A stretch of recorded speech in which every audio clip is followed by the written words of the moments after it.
passagens na Bíblia em que fala não beber vinho, outras que falam beber vinho, se alergar com vinho. Que tipo de vinho é esse, bebe, né? não bebe? Quanto que bebe? Olha, algumas igrejas cristãs, católica, por exemplo, mesmo o judaísmo atual, eles bebem. Algumas acham que pode beber à vontade, outras bebem socialmente. Muitas igrejas evangélicas no passado eram abstêmias, ou seja, não bebiam de maneira nenhuma, nem fumavam. Hoje já estou vendo muitas igrejas que bebem, tem pastores, amigos meus que bebem um vinhozinho, até faz brincadeira comigo. Ó, Rodrigo, eu vou ficar no meu vinhozinho aqui, você vai beber um vinho comigo um dia.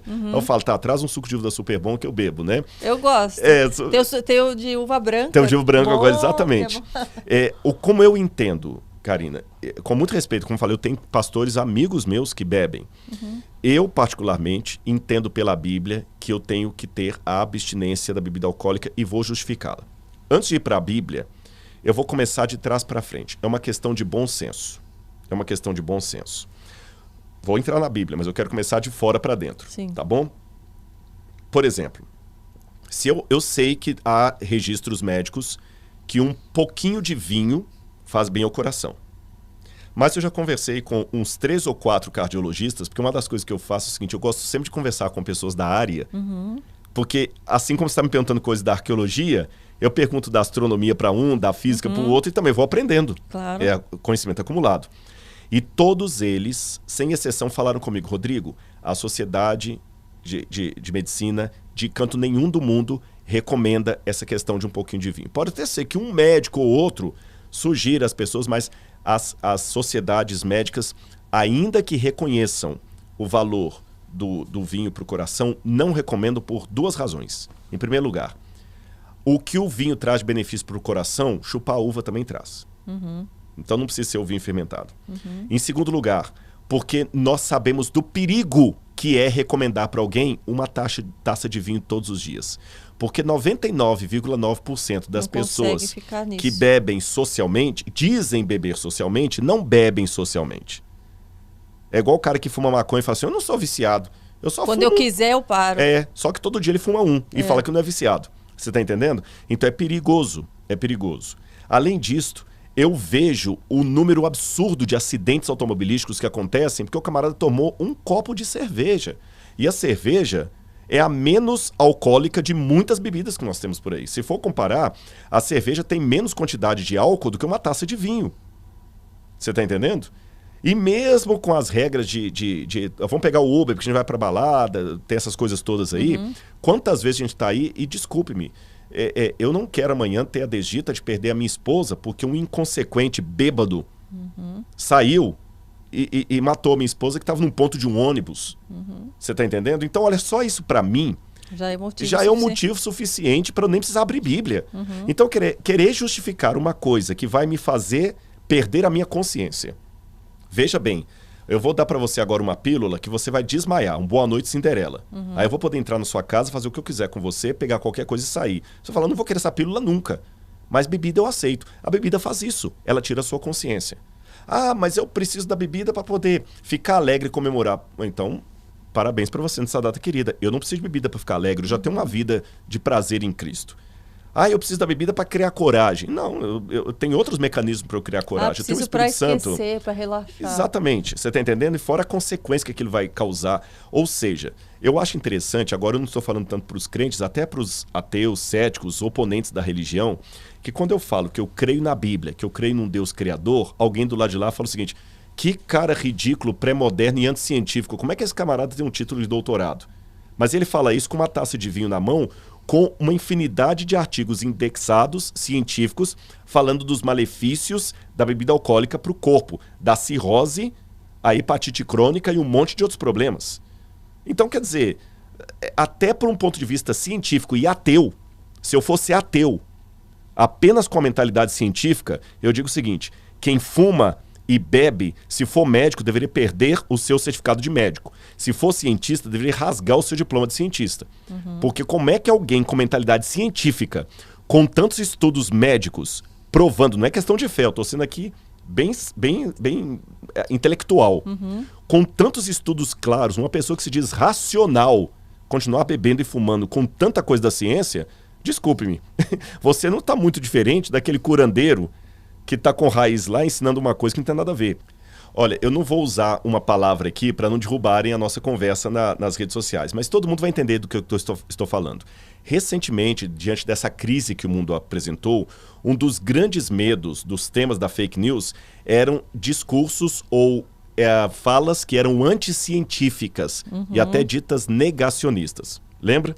Ok, concordo que a gente tem que evitar falar de coisas que a ciência não está endossando. Mas a ciência não endossa o beber nem o fumar. Pelo contrário, o número de estudos mostrando que isso faz mal é muito grande. Sim. Então é uma questão para mim de coerência até com o meu corpo. Sim. Agora, disso eu posso passar para a Bíblia. Eu sei que a Bíblia fala do vinho, mas a gente tem que levar em consideração o contexto. No hebraico, você tem algumas palavras para vinho. Você tem a palavra sícara, que significa bebida forte. Você tem a palavra aim, que é vinho no sentido geral. Você tem a palavra tirosh, que é o vinho não fermentado. No Novo Testamento escrito em grego, a única palavra para vinho é oinos, que é a mesma palavra para suco de uva. Tá certo? Então, já que a palavra é dúbia, eu tenho que saber em que contexto ela está ali. É igual manga. Pode ser manga de camisa ou manga de chupar. Depende do contexto. Então, há alguns momentos da Bíblia que está falando do vinho fermentado mesmo. Por exemplo, quando Noé bebeu, embriagou, ficou bêbado ali. Ló também se embriagou. E o milagre de Jesus? Pois é, no caso do milagre de Jesus, eu tenho dificuldade de entender que Jesus ali fez um vinho alcoolizado pelas seguintes razões. Letra A. Todo mundo já estava bebendo vinho desde o início da festa. Todo mundo já estava bebendo vinho desde o início da festa. Se Jesus fosse multiplicar o vinho para dar mais vinho para o pessoal, onde é que está a coerência aí? Mesmo para aqueles que defendem o beber social, beber só um pouquinho. Se é para beber só um pouquinho, Jesus está indo contra isso, porque todo mundo já tinha bebido vinho desde o início. Ele faz mais vinho. Além disso aqui, nós sabemos que nas cerimônias religiosas do judaísmo, o fermento não podia fazer parte, porque o fermento era símbolo do pecado. Então, tanto não usavam nem no pão, como ia ter bebida fermentada. Exatamente. Então, Jesus não ia fazer. Tanto é que nos manuscritos do Mar Morto, fala do tipo do vinho que o sacerdote tomava e que era o mosto, ou o vinho não fermentado. Agora, alguém pode perguntar assim, Rodrigo, mas a uva em Israel só dá uma vez por ano. Eu já pesquisei na internet. É geralmente no mês de setembro. Se só dá uma vez no ano, como é que você tem vinho não fermentado o ano todo? Se a vinha vai fermentar, eles não tinham geladeira na época. É simples. Existe, inclusive, receitas que a arqueologia já mostrou que eles faziam vinho de uva passa, para dar, inclusive, para as crianças. E o vinho alcoolizado não era de bom tom nem na sociedade romana. É como a maconha hoje. Muita gente usa, mas não é uma coisa assim tão socialmente aceita. Então, na época greco-romana, o vinho fermentado só tinha uma função, ou duas. Primeiro, esterilizar machucado, ou esterilizar a água na hora de beber. Então, eles pegavam a água e colocavam um pouquinho de vinho para um pote desse tamanho de água para que aquele vinho pudesse ajudar a purificar a água. Por isso que Paulo falou para Timóteo, não beba água pura, misture um pouco de vinho também por causa das suas dores de estômago. O vinho era para purificar a água. Então, apenas para dar uma ideia, e também o apóstolo Paulo fala, o nosso corpo é o templo do Espírito Santo. Sim. Tá certo? Se o meu corpo é templo do Espírito Santo, eu vou colocar coisas aqui que fazem bem à saúde. Não coisas que vão atrapalhar até a lucidez da minha relação com Deus. E eu lamento dizer, repito, mesmo com amigos, pastores e padres que bebem, aos quais eu respeito muito a opinião e a prática, mas eu já encontrei estudos que hoje um dos grandes grupos profissionais que tem que se tratar com problema de alcoolismo, sabem quem são? Padres e pastores. Eu já tive que substituir numa faculdade que eu dei aula de teologia não adventista, um pastor que tinha problema com o alcoolismo. E ele quase teve um coma alcoólico. E eu algumas vezes tive que substituir a aula dele porque ele não ia dar aula porque estava com problema de alcoolismo, já tinha passado por várias clínicas. Então hoje há pesquisas que mostram que dos vários profissionais que tem, pastores e padres estão no topo da linha daqueles que enfrentam problema com o alcoolismo. Pastores e padres. Não inventei isso não. Há estudos aí.